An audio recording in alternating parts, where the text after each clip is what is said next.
네, 감사합니다.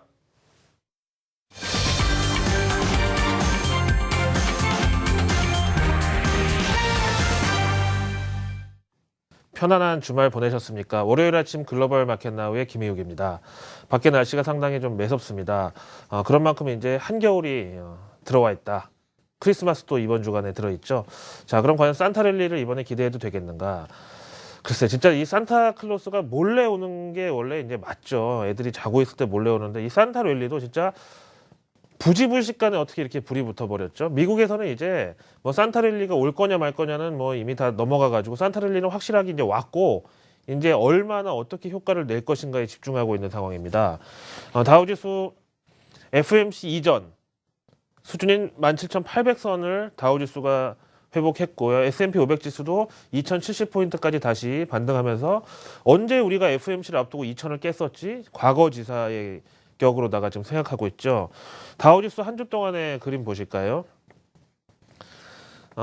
일주일 동안 주간 상승폭이 3%에 달하고요. 지금 보시다시피 움푹 패인 저 V자 중에 이 뾰족한 부분이 17,000포인트 초반까지 갔던 FMC 직전 상황. 역시 이번에도 뭐 구간이 명간이라 그럴까요? FMC를 앞둔 시장의 공연한 하방 공격, 공연한 자해 공갈. 그래야 조금이라도 연준이 더 비둘기파적인 시선을 보내줄 테니까요. 이렇게 해서 그냥 미리 누워있다가 FMC 끝나니까 슬그머니 일어나가지고 웃어버리는 이런 게 또 재현이 됐다 이거죠. 근데 이제 뭐 영원한 것은 없다고 저런 게 지금까지 한 5년을 써먹었잖아요. 언젠간 저러다 한번 크게 이제 당하겠죠. 이제 그럴 때를 우리가 조심해야 되는데 지금 너무 유동성에 취해 있어가지고 이제 저렇게 한번 혼이 날 때가 다가오기는 있는데 과연 그럴 때 제대로 인지를 할 수 있을지가 지금 걱정입니다.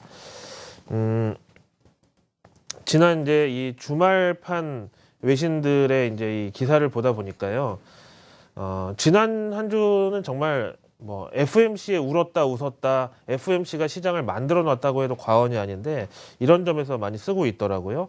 USA 투데이 보실까요?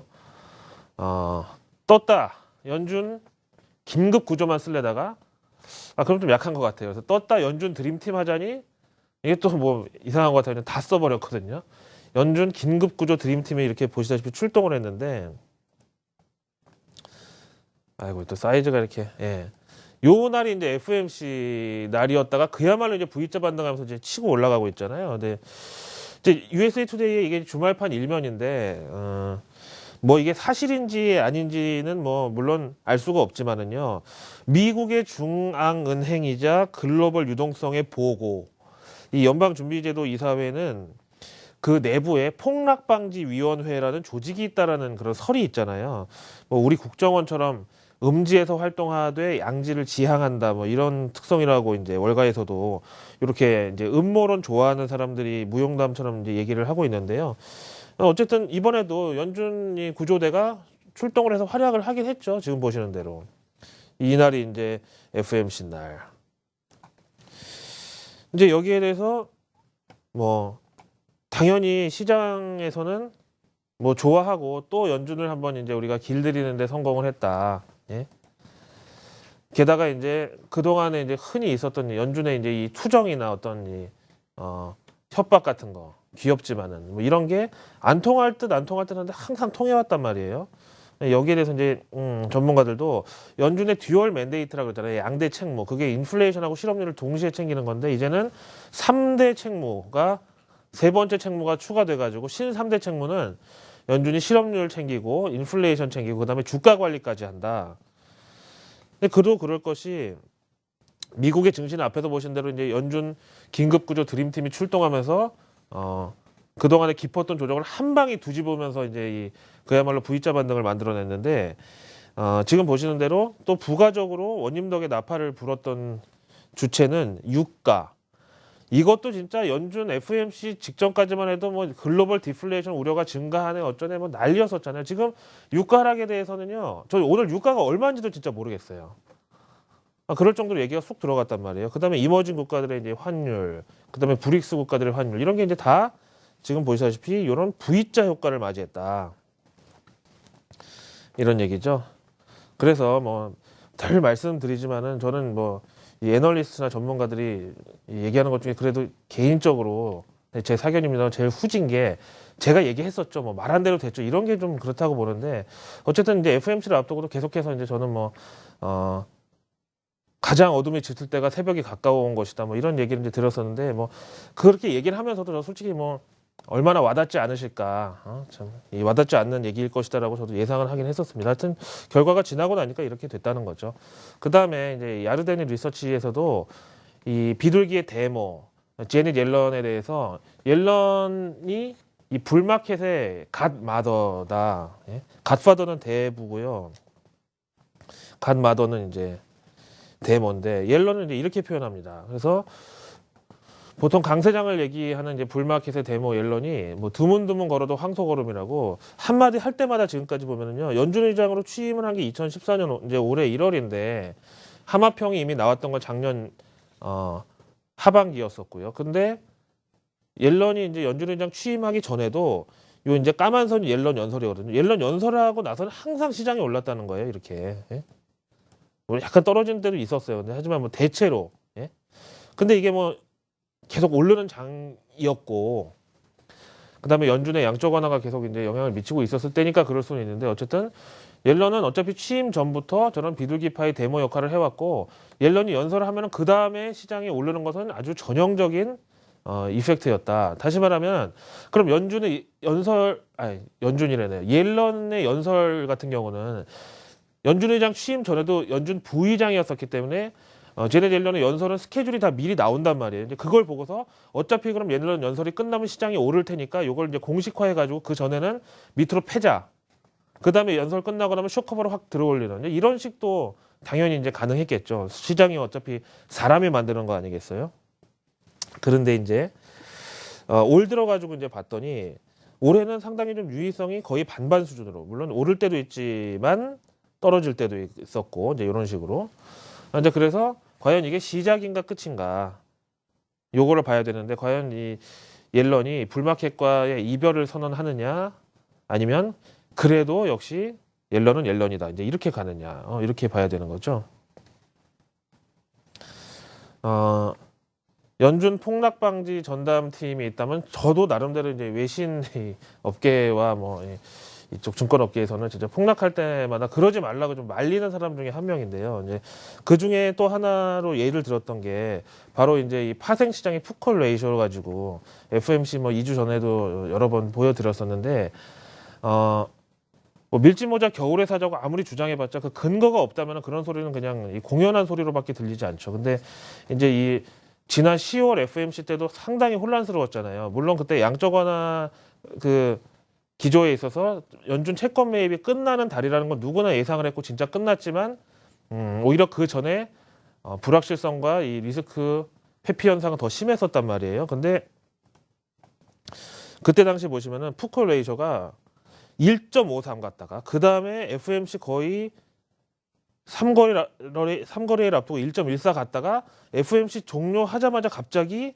1 밑으로 떨어지면서 0.96, 0.77, 0.84 이렇게 급락을 하면서 콜이 다시 우세했단 말이에요. 이번에도 이제 지지난주였네 벌써 1.13을 갔다가 지난주에 FOMC 전날 1.24 갔다가 바로 FOMC 끝나자마자 0.78, 0.88로 다시 이제 콜이 우세하는 이런 수급이 일어났죠. 그래서 지난 10월을 봐서 이제 이 뻔한 현상이라고 이제 믿었던 분들은 저가 매수를 해서 이제 조금 이번에 그나마 연말에 좀 김장값이라도 벌 수 있었겠다 이제 이런 생각을 하게 되고요. 근데 이제 다시 말씀드리지만 이렇게 이제는 안 속는다, 이제는 알았다고 할 때가 위험할 때도 있어요. 이제 이렇게 해가지고 또 다음 FOMC나 다음 연준 기자회견을 이렇게 봤다가 또 그때는 거꾸로 당할 수도 있죠. 근데 어쨌든 이런 학습 효과는 우리가 분명히 한번 기억을 해봐야 되고 또 그때 가서 한번 면밀하게 가능성을 타진해 보는 것도 일단은 시장 관점을 살리는 데 있어서 나쁘지 않다 이렇게 말씀을 드립니다. 그런가 하면 원래 12월은 그런 거야. 비스포크 인베스트먼트의 자료가 있는데요. 한번 읽어보실까요? 뻔한 12월장, 티피컬하다고 그러죠 보통. 예? 뭐가 뻔하다는 소리고 또 보고 싶은 만큼 보인다는 건 뭐냐면요. 요거를 한번 보실까요?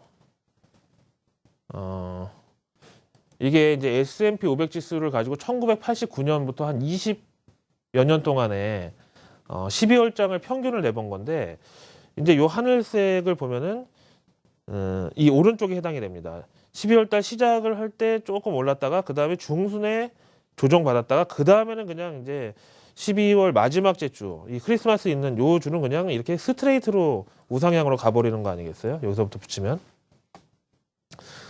근데 이제 올해 12월 같은 경우에는 좀 높게 출발을 했다 보니까 중간에 이제 조정이 좀 더 컸고, 그 다음에 FMC 요 매물이 충돌한 다음에 여기서 지금 급하게 쇼커버가 튀어오르고 있잖아요. 결국은 이 기울기는 뭐 여기서 더 커지긴 힘들다고 해도 이제 이렇게 뭐 수렴을 하는 게 맞다. 우상향으로요. 그래서 12월 달은 원래 저런 달이고 12월 중순에는 한번 박앤세일 기간이 있다. 그게 바로 FMC였다. 이거는 역사적 12월과 올해 12월하고 어떻게 보면 일치하고 있죠. 그래서 이제 이런 거에 대해서도 한번 생각을 해보시고요. 이런 얘기 자꾸 드리면은 뭐 왜 FMC 전에 더 세게 얘기를 안 했냐고 막 또 원망하는 분들이 계실 텐데, 글쎄요, 뭐 더 이상 어떻게 얘기를 했었어야 되는지 모르겠지만 하여튼 그렇습니다. 그 다음에 이제 슬슬 연말 쇼핑 시즌과 산타랠리를 뒷받침할 만한 이 낙관론도 등장을 하고 있는데요. 블랙락 자산운용에서 올해 미국의 연말 쇼핑 시즌은 원래 대박이지만 이번에는 더 대박이다. 이유를 4가지로 이제 얘기를 하는데요. 이것도 새로운 사실은 없습니다. 일단 첫 번째가 블랙 프라이데이 그 4일 동안에요. 추수감사절 날, 그 다음에 그 다음 날이 블랙 프라이데이, 그 다음에 토요일, 일요일 그 주말까지 사이버 먼데이 빼고요. 요때 이 4일 동안의 매출이 예상보다 적었었잖아요.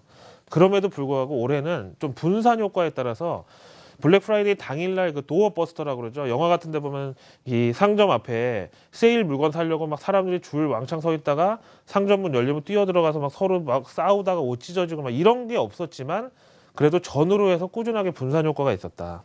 그 다음에 넘어가서 올해 이제 이 유가 하락에 대해서 이제 또 바로 긍정론으로 뒤집고 있는 거죠. 실제 소비 증가가 확인이 됐다. 그리고 지금 진행 중이라는 거. 그 다음에 올해 들어서 실업률이 떨어지면서 이것도 이제 수급의 개념으로 서플라이 디맨드 곡선으로 보면은 당연히 이제 실업률이 내려가고 수요는 커지는데 공급은 이제 그대로 있다 보니까 단가가 올라가는 거 아니에요. 그러니까 서민들이 지갑 열기 좋은 조건이 형성이 돼 있고, 그다음에 올해 폭이 가팔라지지는 않았지만은 미국의 부동산 시장 개선하고 그다음에 부의 효과가 현재 진행형이라서 계속 어큐뮬레이션, 그러니까 쌓여가고 있는 이런 현상이 올해도 긍정적이었다, 이렇게 보는 거죠.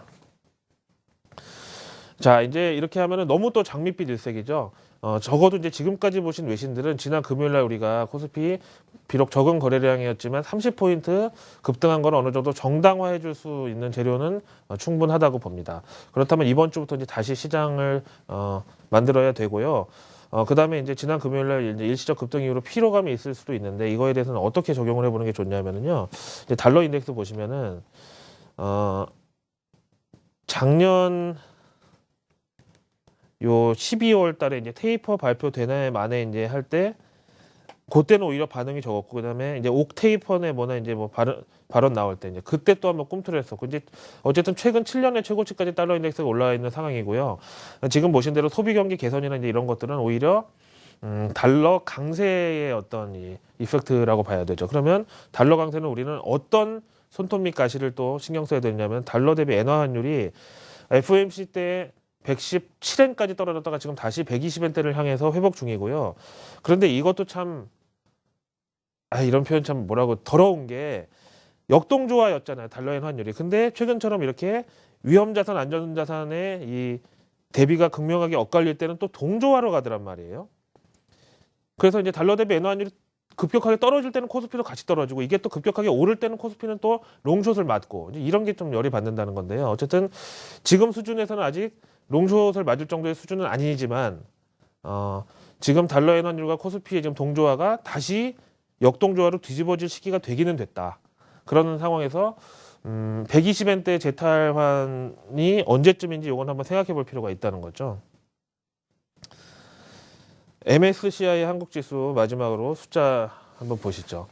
0.31% 오르면서 55.29를 갔는데, 늘 말씀드리지만 56선을 회복하기 전까지는 코스피 1900 중반대에 대한 이 지지를 확고하게 다진다고 보기에는 조금 힘들어 보이고요. 어쨌든 이제 오늘 밤에 미국이 상당히 중요하다고 보고요. 특히 이제 월요일장은 우리끼리 나침반 없는 항해를 하다 보니까 지난 금요일 30포인트 상승한 걸 오늘 얼마나 지켜내느냐에 있어서 오늘 오전장에 미국 선물 지수, S&P 500 선물, 나스닥 선물 이런 거에 따라서 조금 방향성이 갈릴 여지가 있다라고 말씀드립니다. 월요일 아침